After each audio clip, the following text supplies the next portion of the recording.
Hi, I just wanted to make this quick intro to the video that I'm about to play for you if you should be watching it. And I was in the midst of sorting out my puzzle pieces for this puzzle by EeBoo called Hummingbirds and Gems.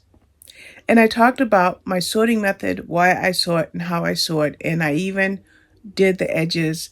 And I just thought that since I am facing the jigsaw puzzle for 99.5% of the video, I should at the very least pop in a quick introduction so that you know what you're about to watch. So hopefully you'll enjoy this type of video where I talk about my puzzling process. And if you do, let me know in the comments below and I'll make more videos where I talk while I do my sorting. Thanks for watching. Bye-bye. I never show this part of my puzzle process, or should I say puzzle or puzzling process, when I make my videos. What am I doing? I'm doing my first sort for this puzzle, and I'm doing it by piece shape. There's 1, 2, 3, 4, 5, 6 piece shapes. 6 shapes in this puzzle. You have the 4 ends on that one. You have the 4 outs over here, which I have full, so I'm changing it, adding a second tray. If I don't need it, I'll remove it. You have the 3 out and 1 in right here. On this side, you have the 4 out, 4 in, 1 out there. Over on the middle here, just trying to put things in the right place, because as I'm talking, I realize that I'm putting them in the wrong tray. So I'm on, I think, a dozen puzzle groups, almost probably a dozen. Oh, by the way, I'm at the end. This is the last of them. I think I'm on about a dozen puzzle groups. And what is, okay, we have to do some, okay, just forgive me. I only started making this mistake when I started the camera. So anyway, I belong to about a dozen Facebooks on Facebook group, and we talk about our jigsaw puzzle procedure, and there's no two exact, well, they are similar. We all have similar habits, but even if we have the same habits when we start, those habits evolve depending on what the picture of the puzzle looks like. Now, I think for the sake of this video, because I am using the box cover to hold these pieces, I will just show you what I'm still doing it. See, talking and sorting just don't go hand in hand. I will show you what picture, and it's a Hummingbird and Gems by EeBoo. Now, in the introduction, which I haven't recorded yet, I'll record the introduction later, but in the introduction, I mentioned that I got this puzzle and 2 other puzzles from EeBoo for review for this channel. I love EeBoo puzzles, and it wasn't until mid-October that I started doing jigsaw puzzles again. So as I started doing jigsaw puzzles, I started to hear about other brands. Then we hit Black Friday and Cyber Monday. So these I think they're $21 jigsaw puzzles. At first on Black Friday, I got them for $10.99. And I think after Black Friday, if I'm not mistaken, I paid something like $11 or $12.99. So I got 15 for my stash. And so far I have completed 2. And this one here is number 3. Now, what is it about these EeBoo puzzles that I like? Well, I'll try to put up a card, but if you watch my video, EeBoo for the win, it was the images, the bright, vivid images. Now, there are things that people don't like about puzzles, and one of those things is glare. So, admittedly, this puzzle has a lot of glare, but if you have adjustable lighting, that glare becomes forgettable the more involved you are in the beauty of the image. And that's proved to be the case with me. So as I mentioned, this is my first sort. So what am I going to do after this sort? Well, the next phase, I will put the edges together and I will show that as a clip. And after I put the edges together, I look at the picture. Oh, by the way, I do have I forgot that I had taped this up. So this is the one I'm doing. I'm sorry for not showing the box, but as you can see, I've got puzzle pieces in the box. So after I put my edges together, I would look for key segments. Now this puzzle is called Hummingbird and Gems. So there's a few hummingbird, 4, okay? And then there are gems. So you see red, green, blue, purple, and other colors like white, orange, green. So for this puzzle, it would be very, very advantageous for me to get this little bit of sky done right here first after I do the edges. And then possibly pick out the brighter, bolder gem colors. I might leave some of these birds till last, but I may not have to because the body of the hummingbirds are very distinguishable. Just like some of these gems are very distinguishable. Those are both green, but they're a different color green. These are both red, but they're a different color red. So what I like to do, I forgot that I had taped that up there when I started this making this video. So once my edges go together, I will look for big identifiable areas and identifiable. I don't know why I said identifiable. That was weird. I will look for some identifiable areas, and as I look for those identifiable areas, then I will pull pieces from these trays. Now, I love doing something that is very gratifying. When I work from the trays, so what do I have? I have 4, 7, 10, 12. I don't think we're going to need this one. I have 15 trays. These are my edge pieces, so that's why I always put the edge pieces in this tray, because I won't be using it while I work on the puzzle.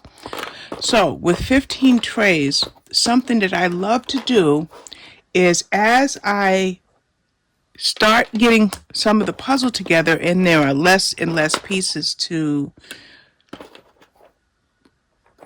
put together, okay, for lack of a better word, I will start downgrading my trays. I will go from 15 to 14 to 13 and lower and lower. But we're going to just throw this on here because I don't want more than one row of, right now I don't want more than one row of pieces. So I am going to start that 2 ins and 2 outs right there. So I start eliminating, but then I also do something else. Since I have even more trays, as you see, these are empties, and there's actually 5. So I'm just putting it with it. So since I have these extra trays, what I will do as I start with a big area that's easy to do is I may start putting color blocks in those extra trays. So I would say I probably sort a dozen times.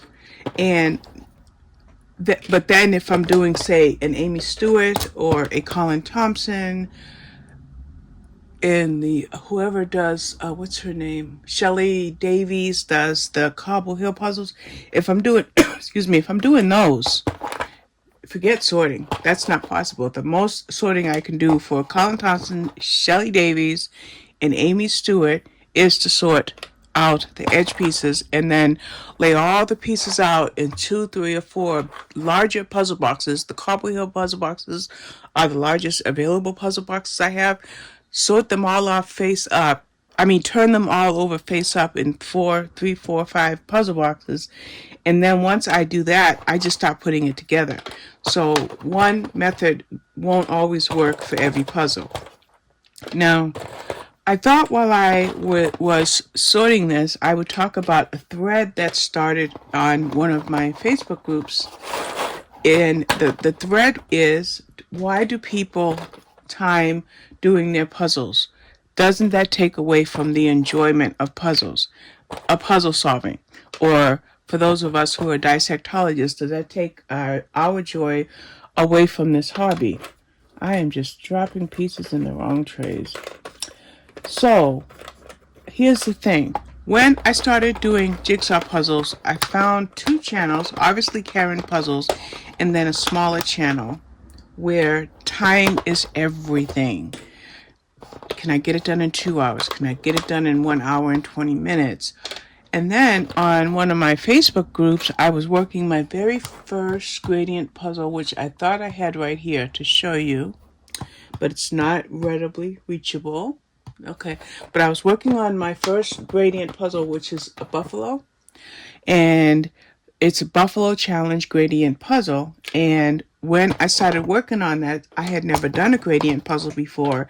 And once I got to the middle, and maybe I'll just pop the image up. Yeah, that's what I'll do. I'll pop the image up right now.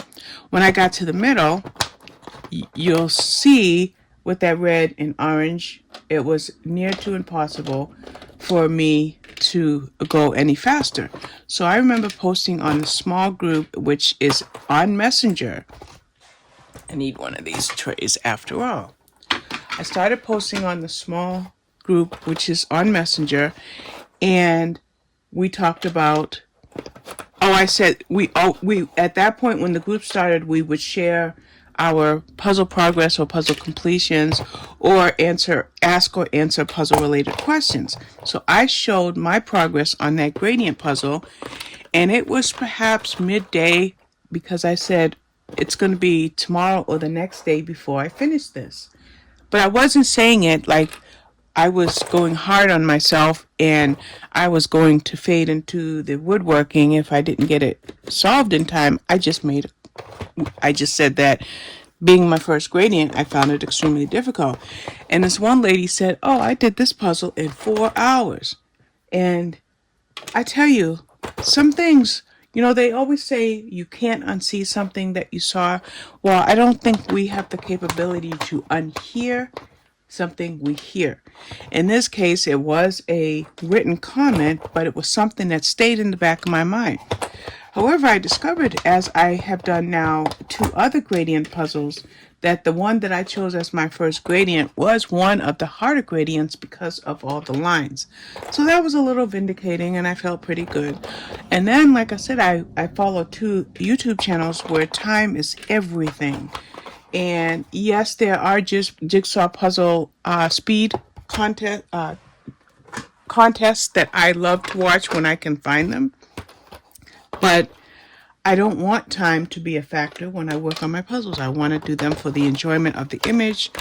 If the image has any specific purpose for me, if it affects me in a positive way, or if it triggers me, hey, in a negative way, I need to work through that puzzle for the sheer joy of puzzling. So just a day or so ago, something came up on one of the Facebook groups about what is it with people and timing. And even a couple people said, and they also do not track the number of puzzles. Now I'm going to veer off the subject for just 1 minute. When they talked about not tracking how many puzzles, somebody threw in there, and those people who track how many books they read, and I felt like they were pointing the finger at me because I track everything. I use spreadsheets. I have a jigsaw puzzle spreadsheet, a blog talk spreadsheet, a reading spreadsheet, a series spreadsheet. Yeah. So anyway, that hit me hard, but that's okay. So I've been watching the discussion, and most people are on the same page that I'm on. Not that there's any there's not an issue. This is just a discussion. It's not an issue. Don't get me wrong. It's just a discussion. So anyway, some people are saying in the discussion how they are bothered by people's worrying about speed, and they wonder if people can enjoy putting puzzles together if they're working against a clock. And look at, that's all the puzzle dust that was in here. Can you see that? EeBoo Puzzles is fantastic when it comes to not being a puzzle dust puzzle. I'm just changing the subject for a second. White Mountain and Ravensburger so far are the worst culprits for puzzle dust. So I'm just pleasantly surprised that that's all I see. So anyway, most of the folks on the group are saying, no, time isn't important. It's just for the pleasure. Some people will put a puzzle out, say, in their dining room, and any family member that walks by can put a couple pieces in. Some people put a jigsaw puzzle out at their jobs, and anybody, again, that walks by can put a couple pieces in. You have husbands and wives who do puzzles together. You have children who help their mom or their dad when they put puzzles together. And then you have people like me who will sit here for long sessions, 3 or 4 hours, do what I can in 3 or 4 hours, go away and come back and complete it in my next sitting. Now, will I ever enter a speed puzzling contest? Well, guess what? They say never, but my answer is and will always be never. And this is because I think I have a little bit of ADD. As a matter of fact, I'm sure I do. Because I could be doing one thing and then stop to check my messages, or doing one thing and stop to check my email. Or I never just 100% zone in. I am going, oh, I see, I'm going to have to adjust. You probably see me in this whole video. Hopefully I'll be able to adjust the camera when I edit. So anyway, yeah, so I don't have an interest in speed, but I do have an interest in efficiency. But my truest interest, we're still gonna just let that be more than one row. So I'm at the bottom and I don't even see any more five. How many? 1, 2, 3, 4. 4 outs. No. Yeah. Anyway, so I love the way I puzzle, and this sorting right here might be driving you crazy. You might be saying, why are you spending all this time pulling pieces out one by one? Or this sorting would be, hey Robin, you and I are one and the same. This is exactly how I do it. You have people who sort by who start by laying everything out in puzzle boxes, cookie sheets, and then they pick from that. You have people that will put things by color in bowls. I have seen Tupperware bowls. I have seen cereal bowls. You have different ways of doing it. And then you have people who will have all the pieces in the box and they literally just fish throughout the course of the puzzle. But those people also get the puzzle done in lickety-split time because of the experience that they have and the method that they use. So this is my method, and I'm loving it. It's very gratifying to me, and the time that I spend resorting is not time that's taken away from the puzzle itself, because as I resort, I might start putting pieces together. Like, let's say, for example, if I'm resorting this color into a tray, if I pull 4, 5, 6, or 10 pieces this color, I will stop and put it together in that tray. And then when I need that color, I reach into that tray and it's already done. So that resorting after my pre-sorting works out to my advantage. So now that I'm at the end of this, I am going to put my edges together, and I think I I'm thinking about doing it as a time lapse. Of course, I will have to adjust my camera view because when I put my edges together, I like to work at an angle. I'm only working on a flat surface so that I can have room to lay out my trays. And so I'm going to shut the camera off for now. I'm down to my last few pieces, and we'll see if I come back doing it another way. Okay, I never ever do this, but I am going to try to put the edge pieces together on camera. Now, I'm not very fast with this, but let's just do it. You know, I'm trying new things out for this channel, and I want my content to be interesting, and so what I will do is just grab some color sections like this red and just start building this these edges, which I just picked 3 red pieces that do not go together. That doesn't go there either. All right, there's only so many red pieces. Something's gotta go. Yeah, there we go. Hopefully I'm not sticking my head in the camera. I don't do time-lapse videos anymore. Once I got this puzzle table, time-lapse videos were a little bit hard for me. Plus the fact that it takes me so many hours to put a puzzle together that time-lapse just doesn't work for me. So I just do my little individual slideshows to put my puzzle together. So we need one more red. Now there's a good chance, there's always a chance that I miss some edge pieces. There are times when I am 100% on the mark for pulling out my edge pieces, and then there are times when I somehow stuck an edge piece into another sort area. I was just trying to see if I could find this edge piece. I wanted to find that one, but I don't see it. So let's just put this section together. Oh, there's a piece that doesn't belong there. So just like that piece didn't belong there, there very well could be an edge piece hiding out in another tray. But that's quite all right, because I will find it in my resorting. Remember I said I pre-sort and I resort? So, I gotta be careful. Taking that piece off lifted that top paper. Gonna be a lot of white. A lot of, well, not a lot, but there's gonna be a significant amount of white. So I see there's some purple, so we're going to grab the purple, and I see two pieces that don't belong here, so I'm just gonna put them over here to the side. I don't want to knock them off of the table. I found that piece I was looking for just a few moments ago. And, oh, I said I was going to grab all the purple. So yeah, let's stay with, yeah. See, there I go with my, a little bit of distraction that I perpetuate. So, while I work these edges, let me ask you what you're working on. Are you cross-stitching right now? Are you diamond painting, working on a puzzle? Or are you reading a good book?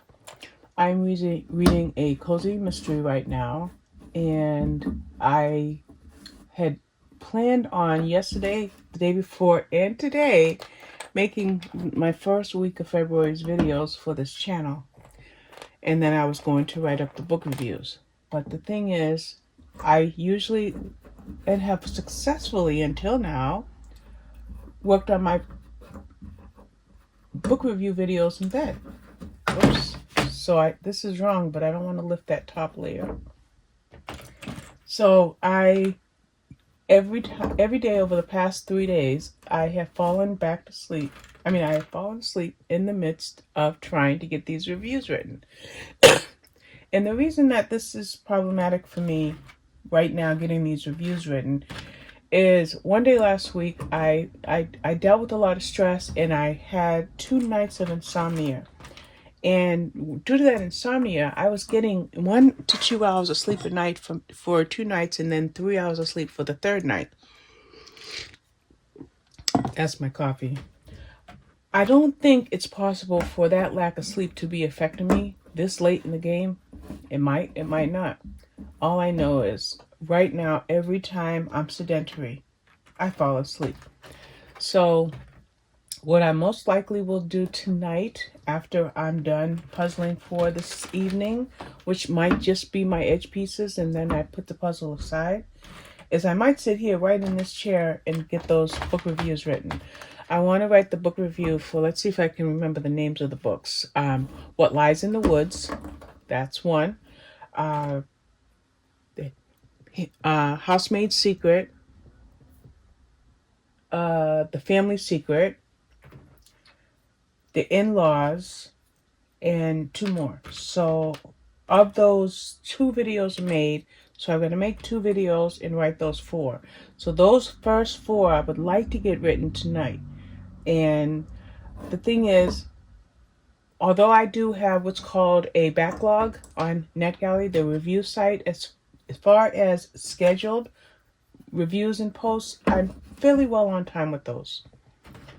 But I do march by the beat of my own drum, and I'm not going to leave that. It fits, but the color doesn't 100% synchronize, so we'll see about that in a minute.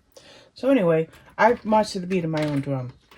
So that means that if I want to read a series like I did with the David Rosenfeld dog series, I will binge read an entire series. If I want to make a book review on that, which I probably will, be it video or written, then I do it. So that's me marching to the beat of my own drum. Boy, do I have more than a few pieces in here that don't go. So this tells me that I may not have all the edge pieces. So anyway, the 4 reviews that I mentioned, I want to write What Lies in the Woods, The Housemaid's Secret, The Family Secret, and The In-Laws. Those are scheduled. scheduled reviews that do need to go up by a certain time. So those will get done. The in-laws is due tomorrow, so that one I'll definitely post tonight, like before I go to sleep. And then the other three I'll post in a few days. This usually doesn't happen that I can't write a review without falling asleep. Like today I fell asleep around 6 and didn't wake up till about 10. But like I said, either it's from that insomnia I had, or it's just my body being susceptible to fatigue due to my fibro. I don't know what it is, but I know that I cannot lay down and write book reviews. Not right now anyway. So I just got to make that minor adjustment to my book review writing procedure and get those 4 reviews. And the funny thing is, whether I am under the gun or relaxing when I do reviews, whether I'm making a video review or if I'm writing reviews, once I sit down and actually do it, I'm not only quick, but I'm successful, if I can use that word. I have a very easy way to express myself in words. So why I find myself dozing off or waiting to the last minute to put reviews together, that baffles me, because once I start writing, the words just flow out like magic. So it's weird. I think the expression is works well under pressure. Let's say you are putting a CV together or a resume, and it asks you to make a few statements about yourself. One of those statements that people used to use on their resumes or curriculum vitae, which is a CV, is they would say works well under pressure. And I think that is the magic answer to the way I write, to the way that I process. Is the more pressure I have, the more efficient and the more passionate and the more expressive I am. And I don't understand why.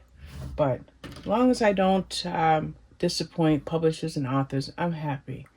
Now, since I'm still putting the edges together, let's talk about that. I do blog tours. Blog tours are scheduled book reviews where a publicist or a publisher, but in most cases the publicist for that publisher, will gather together 6, 7, 10 or so, whatever, sometimes even more, book reviewers to post a book review on the same title in a span of, say, 3, 4, 6, 7 days. When we sign up for these, we get special graphics, we get special images, and special links. Get those 3 things, and sometimes a 4th, which is excerpts, like a part of the story. And so I sign up for a lot of those. And when I say a lot, I probably did, of the 584 books I read last year, probably 350 of them were blog tours, if not more. So because I choose to sign up for blog tours, I choose to give myself the pressure of having my book reviews written by a certain date. But the fun thing about blog tours is when you get approached to join in a blog tour, you can say no. And not only can you say no, you can still get the book and read and review the book. You just won't be reading it under the guise of, not guise, but under the pressure of time. So even though there are parts of my book reviewing that I do based on my own timetable, I choose, yes, the word is choose, to participate in dozens and dozens of blog tours every single month. Usually about 24 blog tours a month. So if you say 24 a month, that's almost 300 a year. Sometimes it's more because there are some publishers who might be producing a series. That series could have 1, 2, 3, 4 books, and they ask us bloggers, yes, you're generally a blogger, be it Instagram or a personal blog. You cannot do a blog tour without a blog, because guess what? Blog tour, right? Blog. So they will ask us reviewers, what was I going to say? I lost my thought. These publishers will ask, I lost my thought. But anyway, when we are approached to do the blog tour, I think I'll come back around to my thought soon. We can say no, or we can say yes. Oh, I know what I was going to say. In the case of one publisher, some of the authors that they have contracts with are being able to bring in some of their previous works to that particular publisher. And so since those books are being re-released or a series is being continued by that particular author, then we get asked if we would read either the first book or the last book in that series. Well, every time that comes up, I say, oh, yes, I'll do it. But guess what? I'll do all 2, 3, 4, or 6. It doesn't matter. I will do them all. So that's why I say I did over 300 last year, because I like to take on series. I love series. And so that's my that part of my life that you don't see when you see me in social media and gabbing about on live streams and just shooting the breeze with people or talking to people on the phone. In the background, at the end of the day, I am producing my content for my blog, Robin Loves Reading, so that the next day, if you were to follow my blog, almost every day of the month, not every day, but almost every day, you will see a book review that goes up on my blog.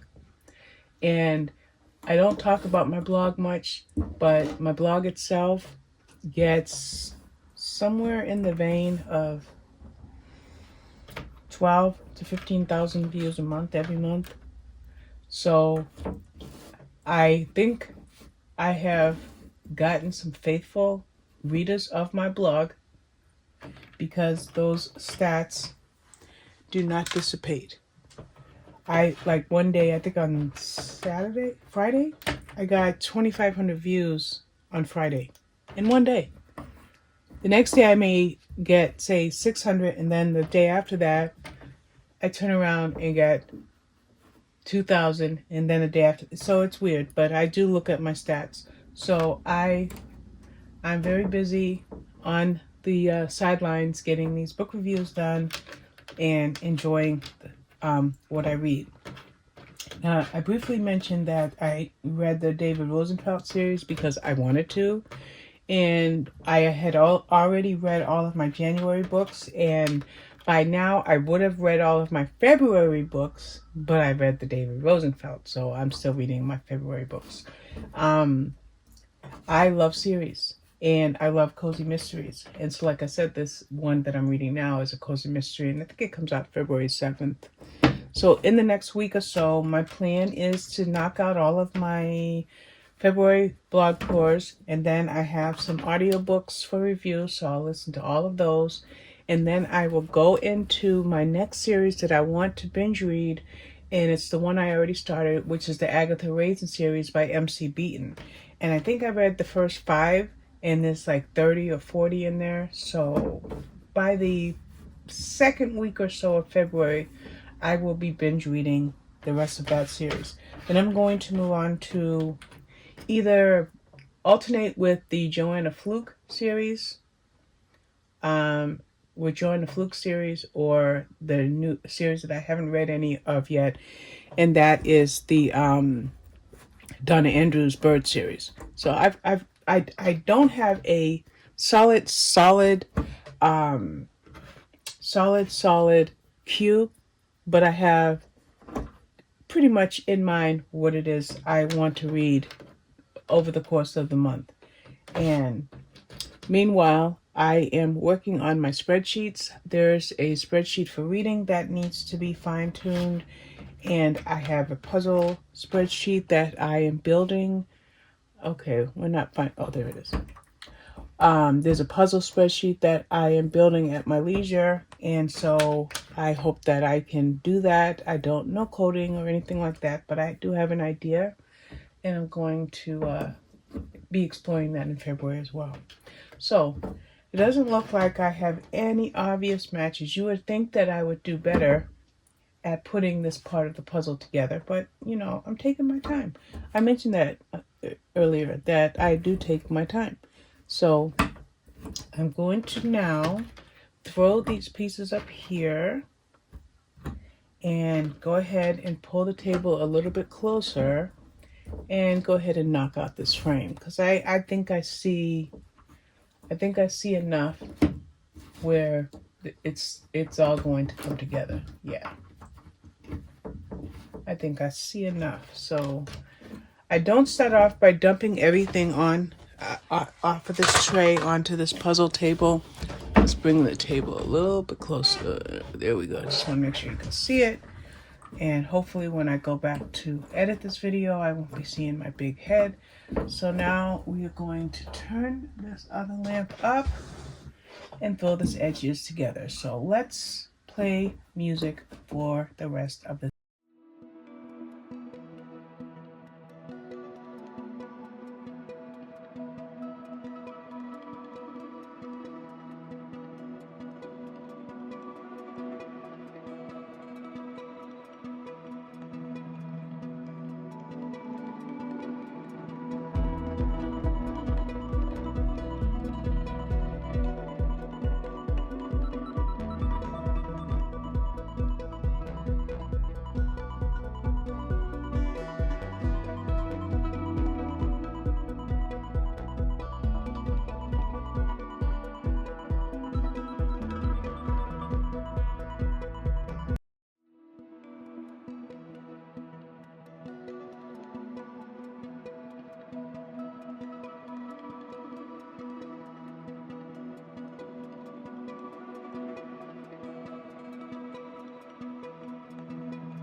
Okay, here we go. It looks like I left this edge piece and this edge piece in the box. And I didn't say this earlier, but what I love, let's talk a little bit about the EeBoo puzzles. I only have a few minutes, my battery's running out. Now, first thing I want to tell you about these EeBoo puzzles is that some are square and some are brown. Excuse me. Some are square and some are rectangle. This is 23 by 23 inches square. And your typical jigsaw puzzle is 19 inches by, we'll say 20 by 27. So you see the square is rather large. So here's your typical piece size. It's kind of dark, but it's there, 20 by 27. And this is 23 by 23. So it's a good size.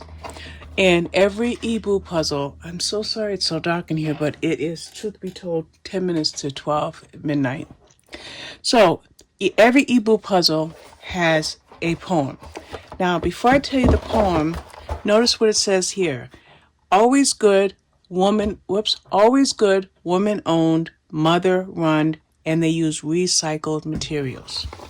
Every single puzzle. Also, on the front of most of the boxes, it says artist playlist. So before I read the poem, let's look at the artist playlist. The artist playlist will be back on the back page of the poster, and they tell you about some of their puzzles. Now, I don't have any of EeBoo's round puzzles, but that will be rectified. Especially, look at this busy cat. You know I had to get that. Under the Sea. So here's What's Cooking and Garden of Eden. Those are 500 pieces. Then they have these. So these are 100 pieces. Oh, rounds. 100 pieces. I won't get those. These are 500 piece rounds. So I might get one of those. Then you got 500 pieces square. And then you have 1,000 pieces. Now, I just bought this on a Facebook group today. This Alchemist cabinet. So my eyes jumped to that. Alchemist cabinet. So I was able to get that for $10 plus shipping. So I can't wait for that to come. I have Paris in a Day. I don't have these two. Birds in the Park. Looks a little bit like the one I'm working on, but it's not the same. Here comes my cat. Tree of Life. I don't have that. Blue Kitchen. Love it. Swedish Fishing Village. I have that one. Pebbles. Don't have that. Okay, we got to get the cat down. You have to go, Toby. Or Milo. Come on. Let's go. He's like, no, I'm not going. Come on, baby. Okay. Let's see what else. We're going to start at the top. A Happy Holiday Marketplace in France. Hummingbirds and Gems. This is what I'm putting together right now. So here's the Alchemist cabinet, but then there's the Alchemist home. So I want both of these, but I was able to find this one tonight. Birds of Scotland. English Hedgerow. Got that one. Cats Around Town. Don't have that one. Dutch Quilt Sampler. Do not have that one. And then we looked at these. So that's everything here. And the last thing I want to do before I start, well, actually, I'm not going to start putting the puzzle together. I'm going to go to bed because, like I said, it's almost midnight. But the last thing I want to do is, let's read the poem. The poem says, I want to make it so you can see it, but it's so dark in here. You're startled when a hummingbird hovers as you search for words to name its iridescent hues. Emerald, ruby come to mind. These birds and gems are of a kind, rare and precious, so refined. So that's the little hummingbird poem there. Maybe I'll show this again in the light of day when it's just so dark in here. Which, again, being nearly midnight, no sunlight. And there's the puzzle that I'll be putting together.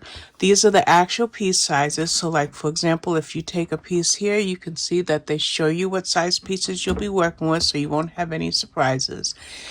And another thing is, when you get big sections like this together, you can just pick them up and move them. As you might have seen, when I was moving my edges around, some of the pieces fell off, but that's only because they were just a single row. So I've made my square, and in the morning, I will start putting this together. I think I'm going to turn my table upside down and do this section in the morning. I might even do this section tonight. And as I mentioned, when I do this, I grab my trays that I made and I will start pulling pieces that go with what I feel that section should be. Like, for example, I said I was going to do the blue, so I would pull the blue out and so forth and so on.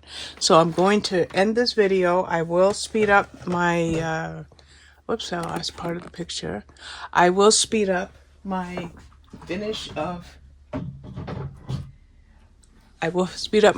putting my edges together, and I'm sure those other two edge pieces will jump out at me very, very soon. But I want to thank you for watching, and thank you for letting me talk about my puzzling process. Have a good night, or have a good day, depending on when you watch this. Bye-bye.